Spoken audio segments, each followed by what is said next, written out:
Good afternoon or good morning. Thank you for joining us for today's webinar, Establishing a Safe Campus Culture this Fall. Before we get into today's presentation, we have just a few housekeeping items to run through. This webinar will be recorded, and a copy, along with the slides, will be sent out to all registrants at the conclusion of the presentation. Attendees are in listen-only mode. However, if you'd like to chat with us or ask a question during the presentation, you can do so on the right-hand side of your screen using the GoToWebinar control panel. And if you're on social media, we invite you to connect with us by tweeting @Kognito or using the hashtag #KognitoWebinars to continue the conversation online. Finally, just a few words about Kognito for anyone not familiar on the line. We empower faculty, students, and staff to take an active role in creating a healthy and safe campus environment for all. Through evidence-based experiential simulations, we offer a personalized and private practice environment for users to develop and practice communication skills aimed at promoting healthy behaviors while reducing harmful ones. Topics covered include mental health and well-being, sexual misconduct prevention, military cultural competency, alcohol and other drugs, and diversity, equity, and inclusion. Finally, I'd now like to turn things over to today's moderator, Dr. Darren Jones, to get us started and introduce today's presenters. All right, well, thank you so much, Scott, and welcome everyone to the webinar of Establishing a Safe Campus Culture. As Scott mentioned, I am Darren Jones. I serve as the Manager of Strategic Initiatives and Partnerships with Kognito. A little bit about myself. I have been a higher education professional for my entire career, so I come from a strong background in student affairs, working most recently as Associate Vice President of Student Engagement, but also working in every functional area within student affairs. So I'm bringing that lens as a student affairs practitioner, and I'm excited to be engaging with you all with this conversation on establishing a safe campus culture through the use of our innovative simulations with Kognito regarding sexual misconduct prevention and also AOD. So I'm very excited to have my wonderful and amazing colleagues with us, and I will allow them to introduce themselves, and then we're going to get right into the conversation. Starting with Dr. Howell. Good morning. Hi, I'm Leah Howell. I'm excited to be with you all today. Similar to Darren, I've spent about the last 20 years in higher education, serving both as a faculty member as well as on the student affairs side of the house in a wide range of functional areas. My background really centers in health and well-being and research, specifically in high-risk alcohol use and how it intersects with identity development. So excited to share with you all today and really talk about how that brings some resources and support to the table for you. Hi all, I'm Kim Weiland. I'm the lead on the product team for our education vertical, so both K-12 and higher ed. I've had the, I would say, the opportunity to do a lot of things throughout my career. I actually started as a history teacher and then went into public health and have spent over a decade now building up programs to build up capacity and really do large scalable programs. And that's what I'm so excited about these, that they're scalable. So we're going to talk more about that today, and I'm excited to get started. So turn it back over to you, Darren. Awesome, awesome. So a little bit about our agenda for our time. We're going to talk a little bit about what we're anticipating for the fall semester, do a quick poll activity, give you an overview of Kognito for those that are new to the name and brand of Kognito. And then we're going to go through specifics regarding two of our amazing simulations for alcohol and other drugs and sexual misconduct prevention. And so in thinking about or even having the conversation about what to anticipate for the fall, which we call bracing for that impact. And I love this photo because, you know, we have to put some humor to this. Even though I'm not a campus-based professional, I transitioned recently, but I know this feeling, and especially in this era of COVID-19, we are, as student affairs professionals and supporters, are bracing for that impact for a full-on return. And so, you know, it's a way to bring some humor to what we're going to anticipate. But we're looking at a full reopening, and with that comes a lot to anticipate and to think about that you all have already been thinking about and dealing with as well in this last year. So as we think about those full reopening, we also have some other items to just put on the table and discuss. And so Dr. Howell, we listed a number of different things, but definitely want to know your lens and perspective on some of the other things to consider that institutions are aware of and going through, but also giving a different angle when it comes down to what are we anticipating? Yeah, absolutely. So I think many of us who are thinking about returning to campus are bearing in mind how quickly we left from campus and how, chaotic maybe that felt in some ways. That last year was really challenging because a lot of times we were trying to say, we want you to stay safe, but that safety was really focused on COVID safety, as it should be.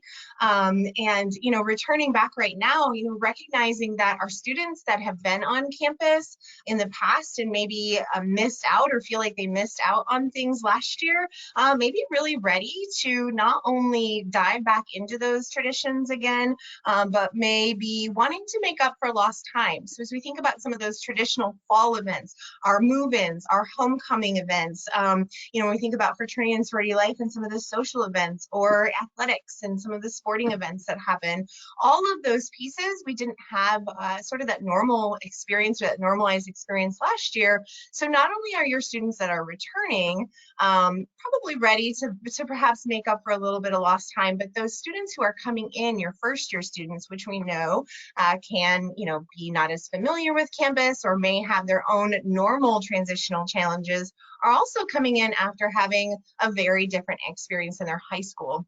And so they may not have that same level of socialization. They may not have some of the experiences in terms of building relationships with faculty or frankly with others. I don't know about you all, but the first couple times that I've been out in the world, I actually had to remind myself how to have a conversation with another human.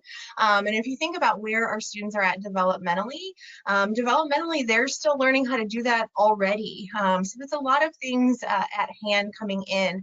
I think the other thing that's important to think about is your town gown relations or those community connections. For those of us, many of us who are on campuses, that the campus really makes up the large majority of what that city or that space is. Those connections not only need to be rebuilt or may need to be rebuilt, but again, we may have folks who are looking to have students into their businesses or their locations and maybe particularly helpful in that, or may offer different incentives that perhaps don't focus on health and wellness and perhaps create a different type of risk for students coming in. I think I would be remiss if I didn't acknowledge, while I'm not on a campus now, I spent a long time on a campus, and I know you all who are on this webinar today, who are campus-based professionals, while we're bracing for impact of students to come back, you probably have not stopped. And so not only are you trying to support and trying to make sure that that transition happens in the safest and least riskiest way, I think probably the reality is some of you could use a little bit of break and a little bit of, a little bit more support in helping to ensure that that happens. And hopefully some of the things that we'll be able to share with you all today will lend itself to doing that and giving you that support as well. Awesome, thank you. And to extend upon that, this feeling of belonging and connectedness, which is what is going to resonate amongst every college campus. And because we're bracing for that and students wanted to make that connection and make up for lost times, the phrase from Maxine Waters, reclaiming my time. This is what, students are coming back, they're going to reclaim their time. And we want to ensure that they have the skills to be able to navigate these opportunities for connection that can really create that safe campus culture, sense of belonging, and improve all of those outcomes, institutional outcomes as well. And so we're going to go into a quick poll, and we invite all of our wonderful attendees to participate in the poll. And the first question is, based on your experiences and the knowledge of your campus culture, what is the most prevalent skill sets that you're looking to develop within your students? So we have healthy relationships, bystander skills, goal intention setting, refusal skills, and understanding/giving consent. If you can take a second to complete that, it'd be great.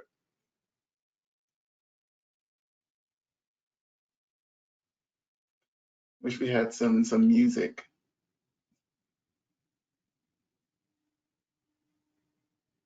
A little bit of Jeopardy or something in the background, huh, Yeah. Darren?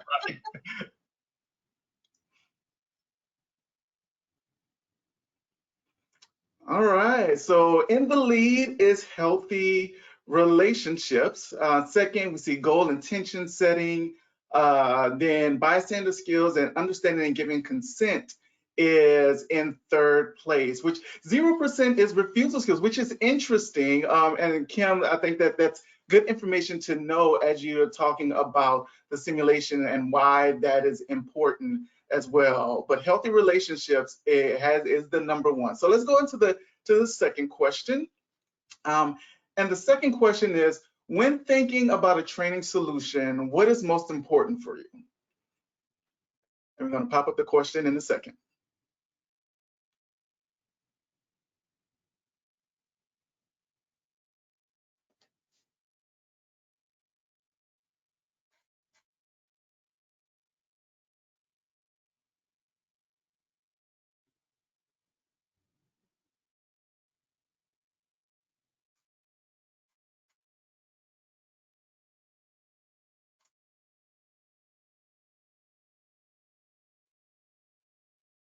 I'm like in anticipation. All right.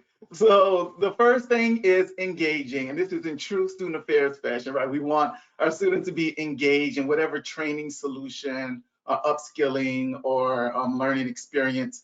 Attitudinal and behavior change, yes, yes, and yes.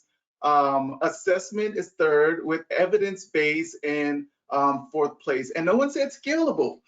Which is interesting and is a value prop of the Kognito simulation. We'll talk about why that is important. So we see that number one, engaging, number two, attitude and behavior change. And so as we continue in the conversations, the great thing about Kognito is that we offer all of those things. So whether or not something came in first place or last place, what you'll find is that a Kognito simulation or training product includes all of those different elements. So I'm excited for you all to learn more about it. So a little bit about how does a Kognito simulation kind of stand out when it comes down to other training solutions, or training solutions in general, right? And so when it comes down to what Kognito offers, we're talking about student wellness and campus climate programs. And you mentioned, well, not, but one of the questions was about being engaging.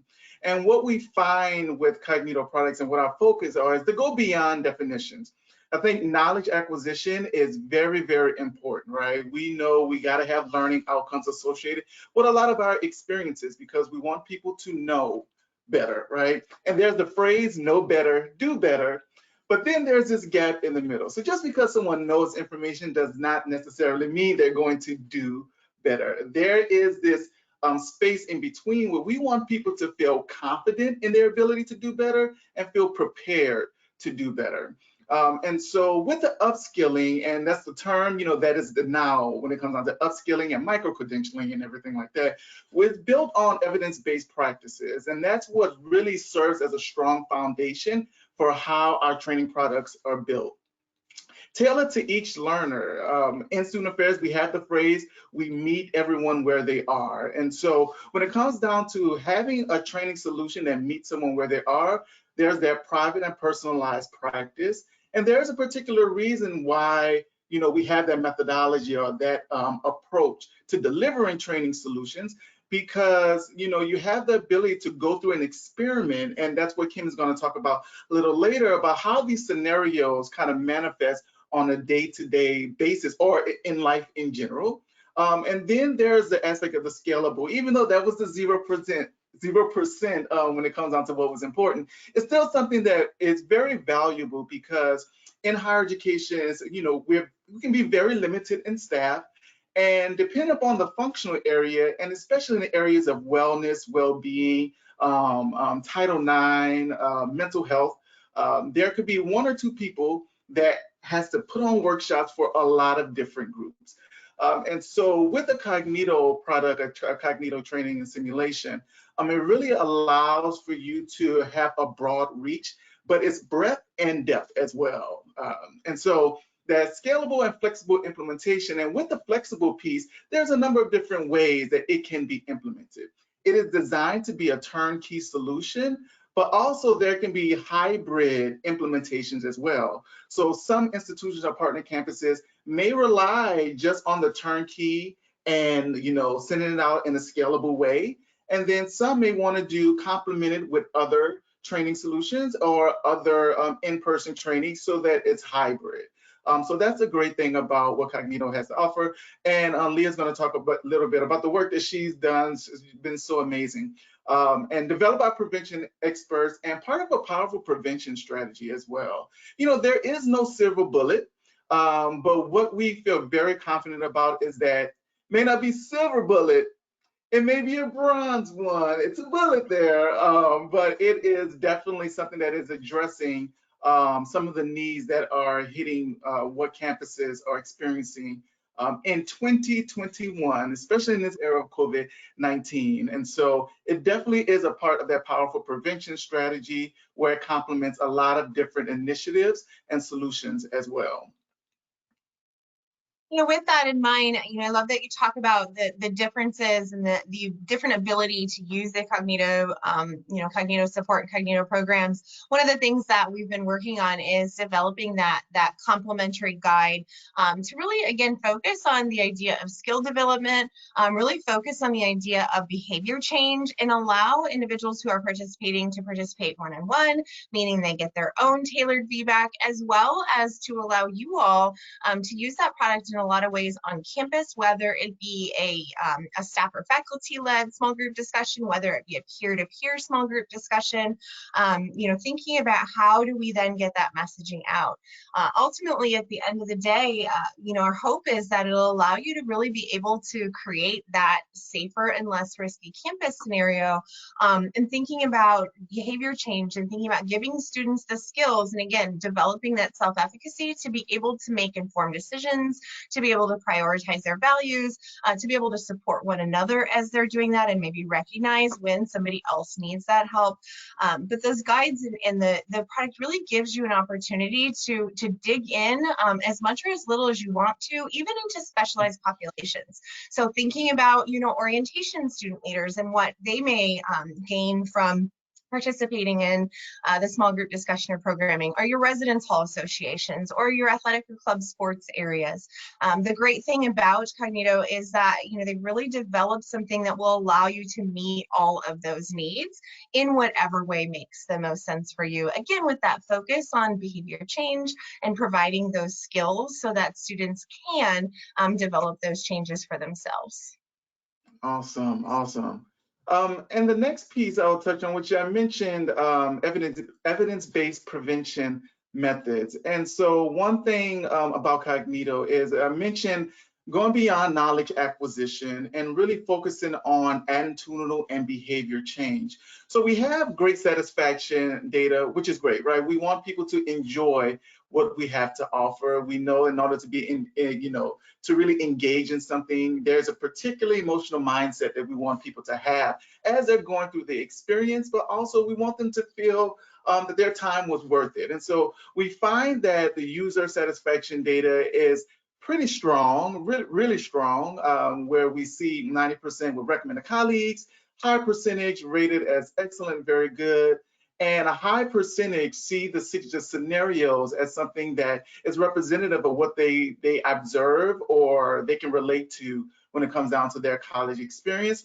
And statistically significant increases in every measure when it comes down to students' ability to recognize, approach, and discuss any signs of students who are exhibiting psychological distress, and that's for simulations within mental health. So we're using that learning methodology in these different areas where we know we will see those similar outcomes across a number of different competency areas and topics that Kognito offers. And so I'm going to transition to my wonderful colleague, Kim, who is going to start to intro the AOD simulation. Yeah.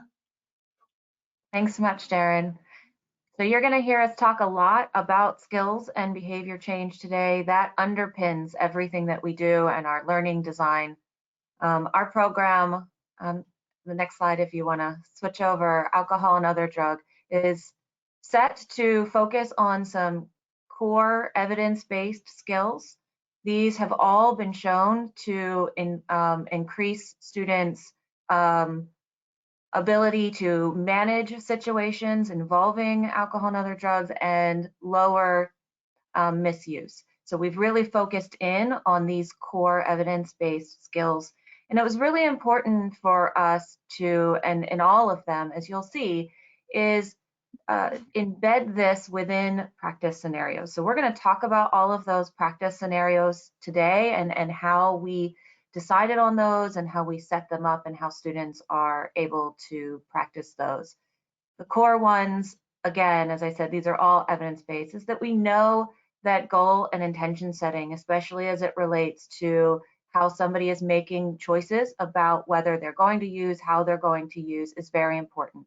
And we want to make sure that, again, we're meeting students where they are. So we'll talk a little bit about how we do that and how we help them work through their own intention setting. Refusal skills is going to be another one. And we'll talk about really what we heard from students and why this was so important to include bystander skills. And then we put active listening, those MI skills, into every program we do. We'll talk a little bit about why that is. I just want to reiterate Darren's point about meeting students where they are. As we talk through all of these practice scenarios, we come at this knowing that students are already coming to the table with skills, just a matter of what level that they are at. And so we take a very unique, dynamic approach to practicing these skills so that each of these practice scenarios is going to really respond to the choices that a student is making and give them feedback, very positive based nudging coaching to really improve those skills based on where they are. That has shown to have very positive outcomes. It underpins our entire learning design. So excited to talk about each of these practice scenarios. I'll just do a very quick overview of the full program because we're not going to talk about everything in the program today. But of course, we're going to make sure that we cover other evidence-based pieces that are important around social norming. It's really going to be focused on that idea of attitudinal change, really making sure students understand that what they might perceive as typical drinking or other drug use on campus, it usually does not match. So we're going to cover that. We're also going to cover baseline knowledge that students need that they might not have gotten up to this point. And Leah will talk quite a bit more about that. You know, what does a typical drink size look like? What is the difference between, you know, one beer and one potential mixed drink of the same size? We really want to make sure they have that baseline so that when we get into these practice scenarios and we're giving them the chance to play out a real life scenario, they're going to be able to stick to the limits they set for themselves with the knowledge that they need to do that. So I'll really go through some of these as they relate to the practice scenarios. But again, at the very end, we always want to end with them making an action plan for themselves. So even though we're not going to cover that today, we always make sure in all of our programs that we end out with them coming back to what they have really learned over the time, the intentions they've set, the goals they've set, and given them an opportunity to set that action plan for themselves. Just very quickly, as I mentioned on our learning design, we always want to go back from didactic knowledge to practice scenario.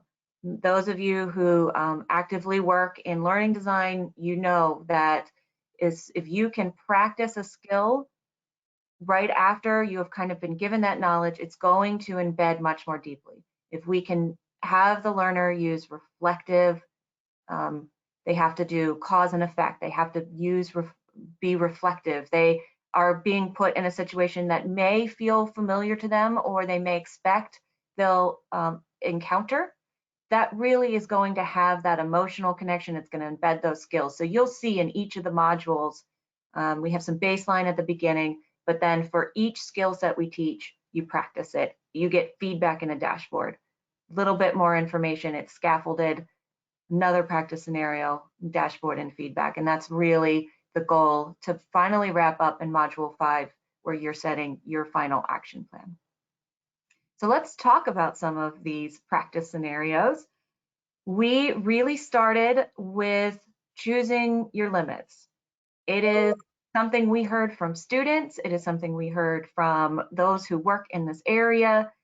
If we can meet students where they are and say, what is your intention? What are you hoping to get out of your college experience? And then relate that to what that looks like in real life around setting your limits and then being able to practice that. One of the core things that we heard, and I'm going to have Leah talk a little bit more about this, is students want to make connections. They want to be able to feel that they're ready to go out and encounter these scenarios while building those relationships or keeping those relationships. And they expect that they may be in situations where they're pressured or they're pressured by peers who are close to them or friends. And so this is going to give them the opportunity both at a pre-gaming, which we felt was very important to include because we heard from both students and campus professionals that this was something that was pre-gaming was something that really needed to be embedded, and then as well at a party. So because there are different paths through here, if you're a non-drinker and your limits are to stick to no drinks, your practice scenario is going to play out that way. You are going to be given opportunities to say to drink, and you can choose to say no. And if you say yes, the coach isn't going to say you made a bad decision. The coach is going to pop up and say, you set a limit for yourself of no drinks. You know, maybe you want to stick to that, maybe you don't. But it's very dynamic, it's interactive. We do not allow people to set limits at binge drinking. I do just want to make that point. It all has to be within healthy limits. So yeah, I'd love to have you talk a little bit more about this and how it plays out on campuses. Yeah, of course. You know, I think one of the things, and I just want to underscore it again, that sense of belonging is so important. When we think about where our college age or traditional college age students are developmentally, the peer connections and that sense of belonging really matter more than almost anything. So, you know, one, providing them with some baseline knowledge on, you know, as Kim shared, just the simple things like, you know, what is a standard drink? You know, and what does that do to your body? What are maybe some of the differences based on whether you are biologically male or female, and how does that impact? I'm always fascinated when you know, I work with a group of students or facilitating when they get those numbers and they really see what is my blood alcohol content, even if I am the same weight and drink the same amount between men and women. So there's some baseline knowledge that's really, really important to help them be able to make those decisions. You know, to Kim's point, the great thing about this is that, you know, they have this individual didactic that they're walking through, the individual, you know, sort of scenario that they're walking through. They're able to get immediate feedback. And then we've created a set of discussion guides that will take that from that individual into being able to build into a group conversation. So again, whether that be a broad general group or whether that be a group that is specific to a particular population of students. You know, the research tells us that, for example, fraternity and sorority life students or students who are athletes tend to have higher risk around alcohol consumption. And so the discussion and the conversations that you may have with those students might look a little bit different. So really trying to create an opportunity to give some practical, true life examples for them to think about how these skills may play out. I love and I really want to underscore what Kim talked about too. This is not about thou shalt not drink, right? This is not about thou shalt not consume. It's giving students, no matter where they are, the opportunity to learn, have that baseline knowledge, and then make those decisions based on their own sort of set of understanding and personal values. Thinking about that idea of being safer and less risky along the way. When they have baseline knowledge, we know that they do a better job with that. The discussion guides really do create an opportunity to frame that dialogue and to do some further practical applications. So the students will be able to take what they've learned in this one-on-one didactic, they'll bring it into a small group discussion, and they'll be able to continue to build upon that knowledge. Because the other thing we know, and all of you know as well, is that this is not a one and done conversation. These are things that we have to constantly, be talking about, thinking about, and continue to develop along the way. So that practical application component, and again, really the opportunity for them to have strong baseline knowledge to be able to make informed decisions from there, is what the modules and what these pieces present for you. So I'll talk very quickly about bystander skills. This is a core skill that we teach both in this program as well as sexual misconduct prevention. They are the same 3Ds, but we are doing them in different scenarios. So students are able to see how those skills are applicable, how they might use those.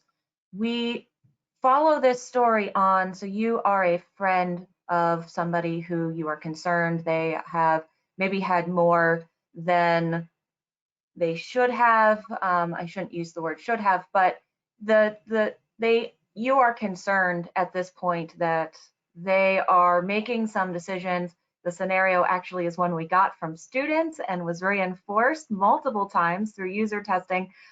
In this, your friend Charlie is at a party, is thinking that it's now a good idea to jump off the roof because people are encouraging him to do that because it would be funny. And so you get to use these 3Ds to navigate that situation and really help to move Charlie away from what could end up being a very bad decision. This resonated very well with students in all kinds of different situations. We played this with students who are on college campuses. We played this with those who may be living at home. This resonated with them and gave them a chance to practice all of these. So let Leah talk a little bit more about that.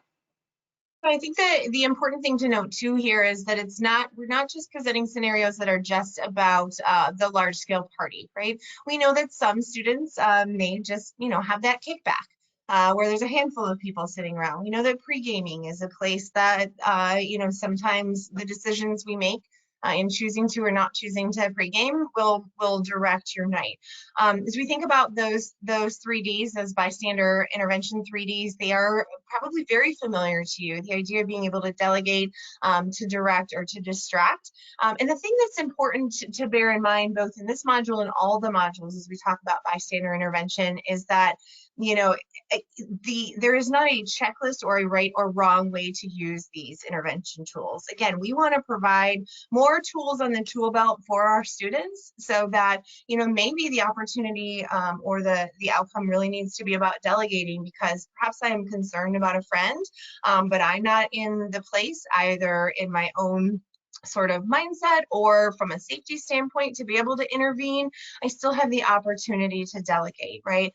And so we want to ensure that students have all of the tools on their tool belts.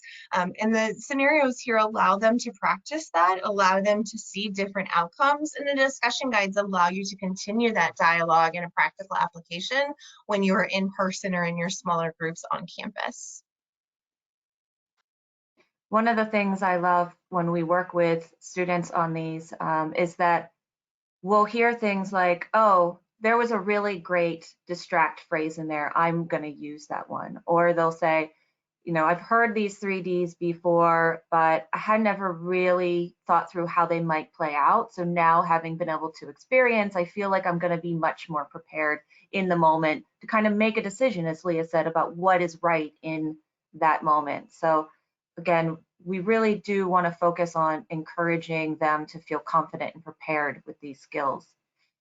Recognizing a pattern is where we introduce the idea of these active listening skills. We teach this in every program we do, but we relate them to different scenarios. So in this scenario, you have a friend who you have seen some patterns of high-risk behavior, and you want to talk to them about what you have noticed.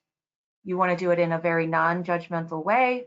You want to let them know that you are there for them, and also tell them about some resources that may be available to them. In this scenario, it's very important that not only did we say this in the scenario, but we also say it in the didactics. In this role, you're really letting that person know that you're there for them, but it is not the student's job to get somebody to change high risk behavior. So we are not saying if a student doesn't change, you didn't do the conversation right. What we're saying is you can bring up these conversations. You can, if you want to be supportive, you can, and here is a way to do it. You can use some of the skills like bringing up neutral observable behaviors with no judgment and be able to let that person know that you're there for them. You can suggest resources while giving the other person the feeling of full agency. So you're not telling them what they should be doing, but letting them know that there are resources for support available.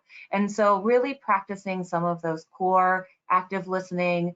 We use motivational interviewing as the base, evidence-based program, but again, we bring it down to a student level. So we'll really speak about these things as neutral observable statements, using empathy, using open-ended questions, making sure that person knows that you are not telling them what to do, you are giving them the agency in that and just really there to support them.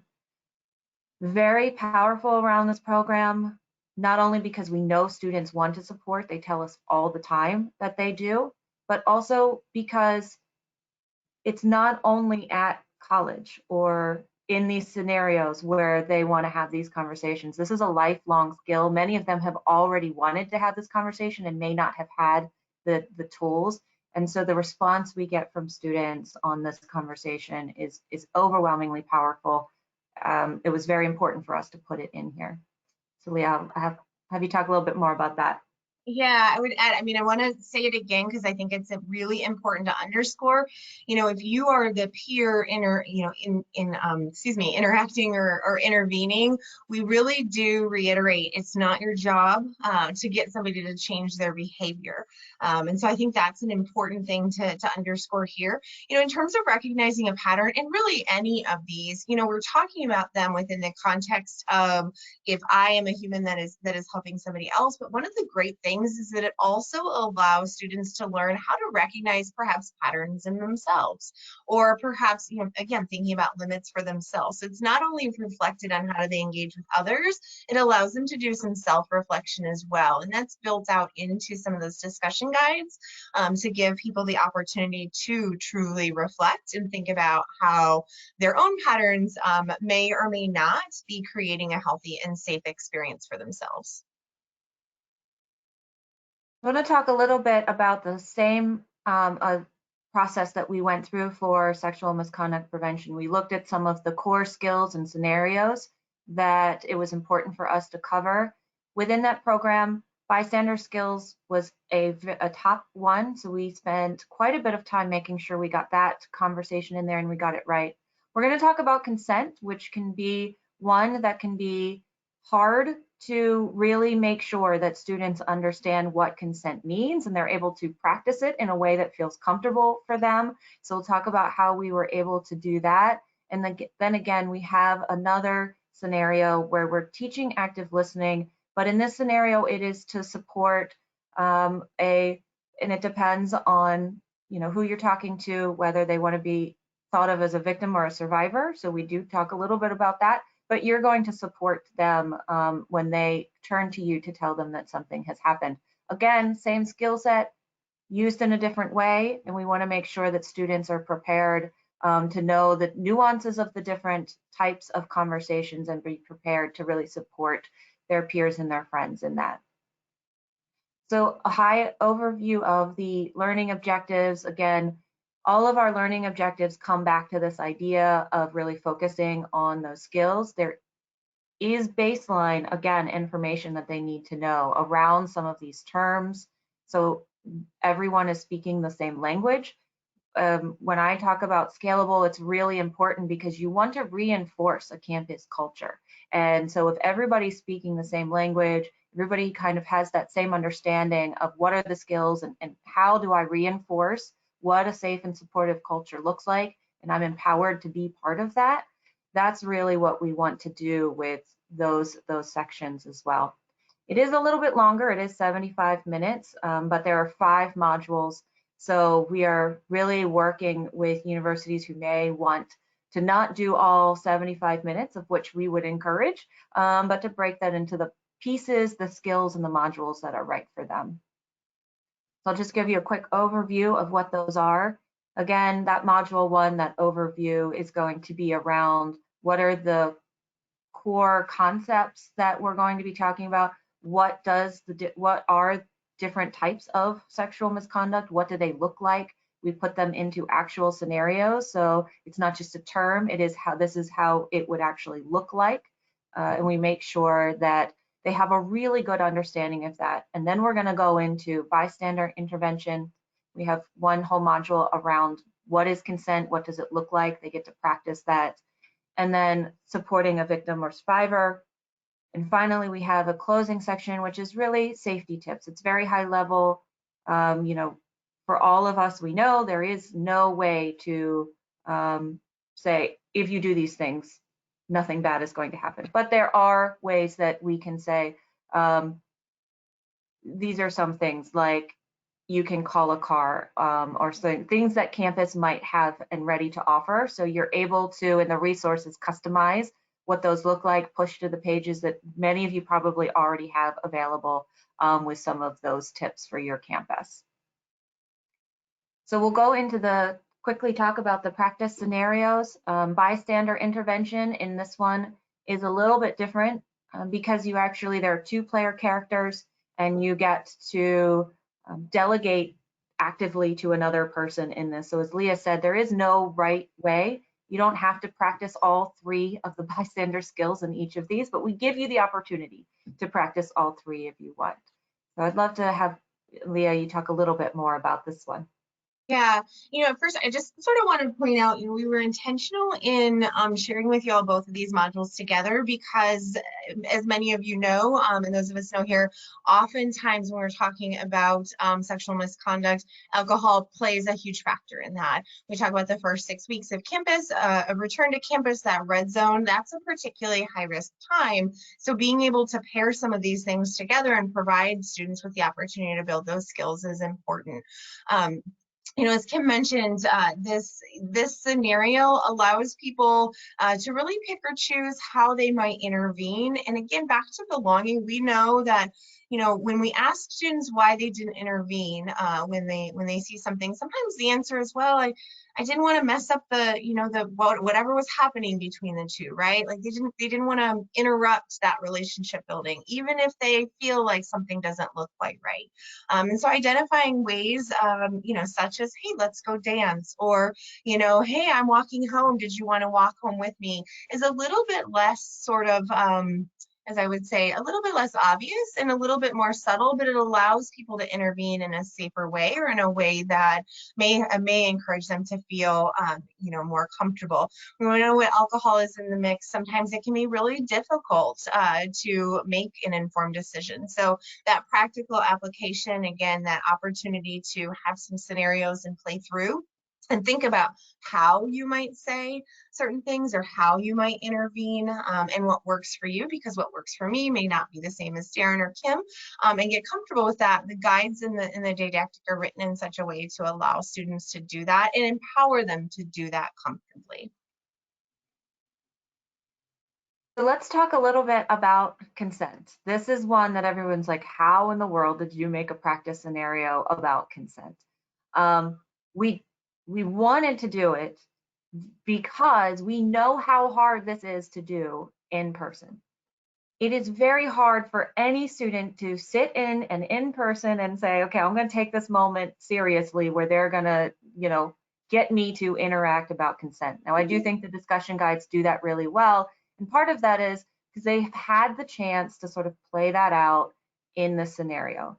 And they feel much more comfortable with the language and what we're actually talking about when we talk about informed, enthusiastic, and continuous. In this one, it is a romantic encounter. It's never moves beyond that very beginning of that romantic encounter. But consent goes well beyond romantic encounters. So we're able to expand on that and really get them comfortable with this concept of consent. What I love about this, because in the practice scenario, they're able to understand what each of these things mean, including continuous, which I think is really important, because in the scenario, consent is going to be removed. And how do you respond in that from it being removed? And it's very interesting that Leah brought this up earlier, which is, we're talking about supporting a friend in alcohol and other drug and noticing signs of, misuse or high risk use. Here, what we found is, because you're going to play the person, you're going to play the man in this scenario, is that both sides felt that they learned something about both sides of this type of interaction. So if you're pressuring and there's going to be a response of, I am not going to respond well to you pressuring, and both sides felt that they really felt like, okay, not only have I learned that some of the tactics that I use to maybe try and get somebody to continue when they don't want to, I'm going to pull back on those. The other side is saying, I feel empowered to speak up, to say when I'm giving consent or when I'm drawing consent. And that was really powerful, very well done by the team and our subject matter experts and the students that we worked with to really get this right. So Leah, I'll let you talk a little bit about this on campuses.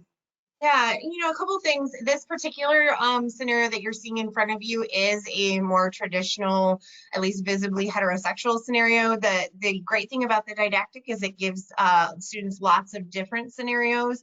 And so we're not just sticking to what you may see as a, quote, traditional relationship. And remember that consent goes beyond just a romantic relationship. So the materials and the facilitator guides talk about, what does consent look like in terms of just a general healthy relationship, or boundaries, beyond sexual misconduct, but things like, verbal situations, or maybe violence that is not necessarily sexual violence, but that is intimate partner violence or partner violence in there.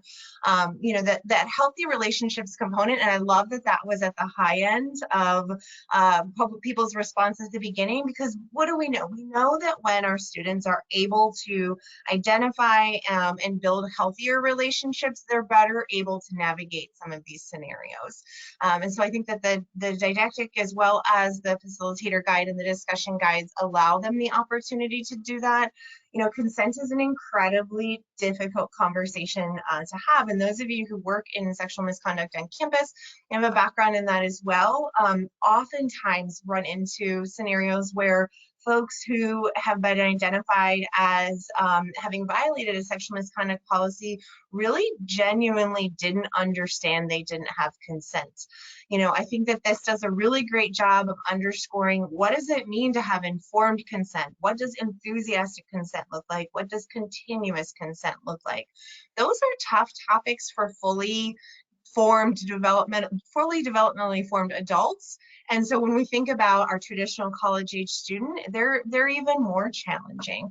I think that the modules and the additional guides give them an opportunity to continue to practice and to ask questions, and really to think not only about their own experiences, but again, as they observe their friends, their peers, others around them, how can they help maybe support or perhaps intervene if they are concerned about the healthy boundaries in that relationship as well.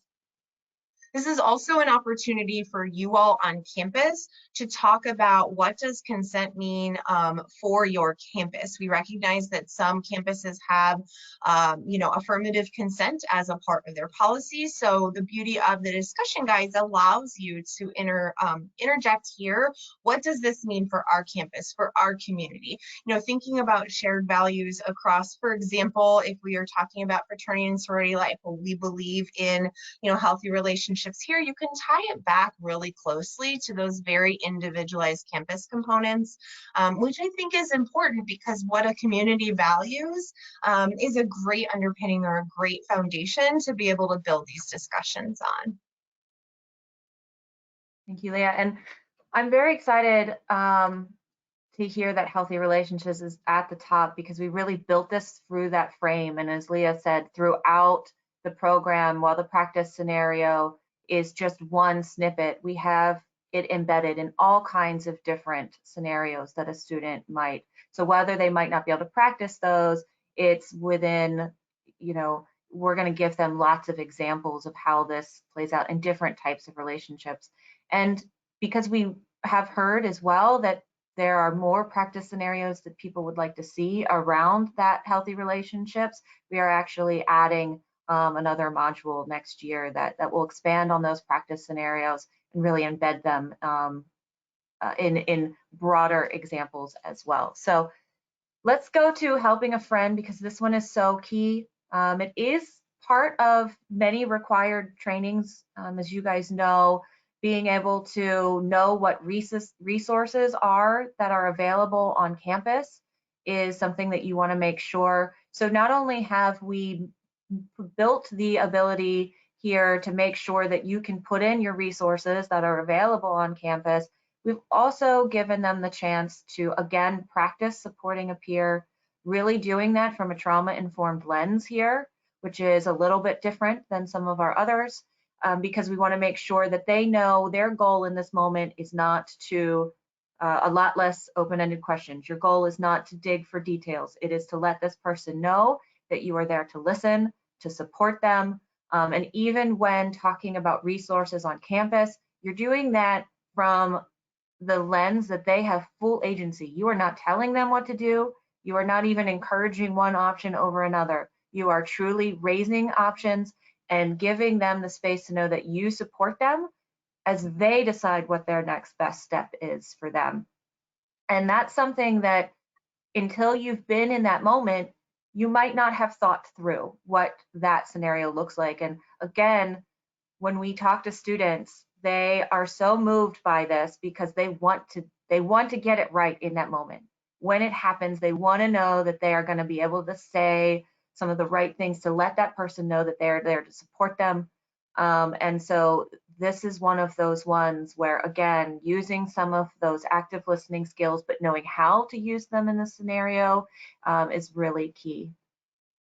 I'll just add one additional thing to this, and when we think about if you are facilitating in person or on campus in those small groups, it is not uncommon to have survivors or people who have experienced sexual violence in those sessions. It's not uncommon that they would, complete this, and so that resource component is not just about how to help others, but again, as we talked about earlier, there may be people who have had that experience and who still have not sought out help, and so we are really thoughtful in ensuring that the resources, the guidance, and again, the facilitation, the discussion guide also speaks to that and gives some great facilitator tips around if somebody discloses, how you can support them as the person leading that discussion as well. Because we do recognize that that's something that commonly happens when you're in a smaller group of conversation or that discussion on campus. So we typically run through, I'll just talk quickly about the feedback dashboards. As we said, you do get feedback after each practice scenario. I just want to re-emphasize that all feedback is phrased in the positive. We never say you did something wrong. The one area where you will get more of that is after consent, and it's done as dynamic feedback, which actually means that the character is going to come back on the screen and tell you how they felt in that moment. So different from you did something wrong, it's going to be, this is how I felt, and here is how I felt because of X. And that's going to be very dynamic to what you chose. These other feedback dashboards are really all phrased in the positive. You did this really well.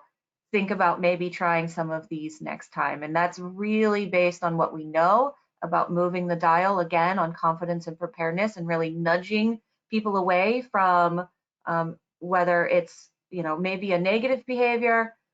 They're going to be much more likely to change if we phrase that in a way that is going to empower them to make that change and feel good about that change.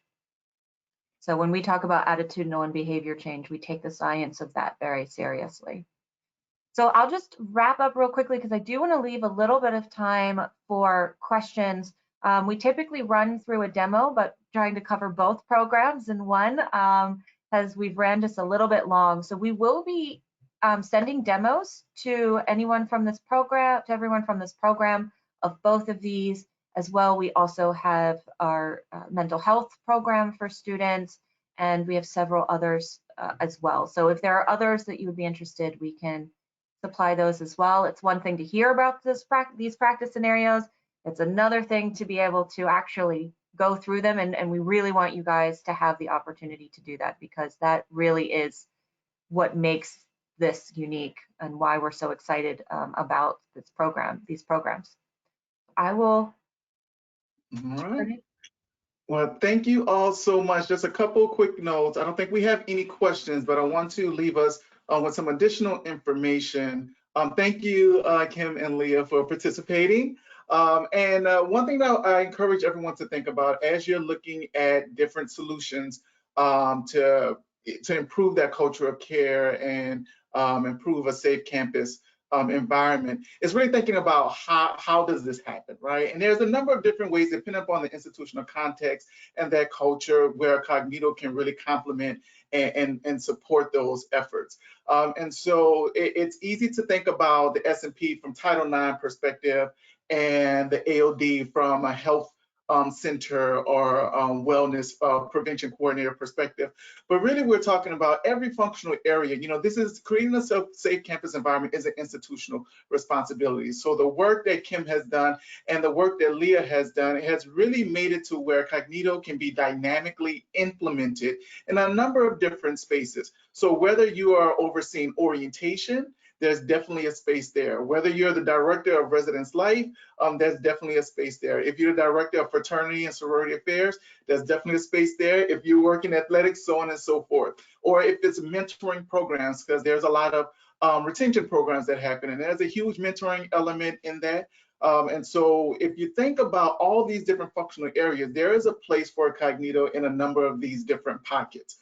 So when you're taking the conversations back, see how can you collaborate, right? How do you collaborate with these other stakeholders to then invest in this type of solution, but also in an innovative approach that allows that scalability and also places that emphasis on behavior change, which impacts institutional culture. And institutional culture will impact institutional outcomes. So we encourage you to go through the demos, really play around with it. And I think in this age of PlayStation 5, because I love PlayStation 5, there's a lot of games where you choose your journey, and that's what, you know, the simulations are really designed to do, make sure that our users are engaged in the experience. And if you want to have additional conversations as to what that may look like on your campus as far as implementation, if it's the right fit, we're more than happy to have that conversation with you, so you can see how we can manifest in a different type of situations depending upon that functional area. So thank you all so much. My contact information is on this slide, darren.jones@kognito.com. Thank you for your time and have an amazing week. All right.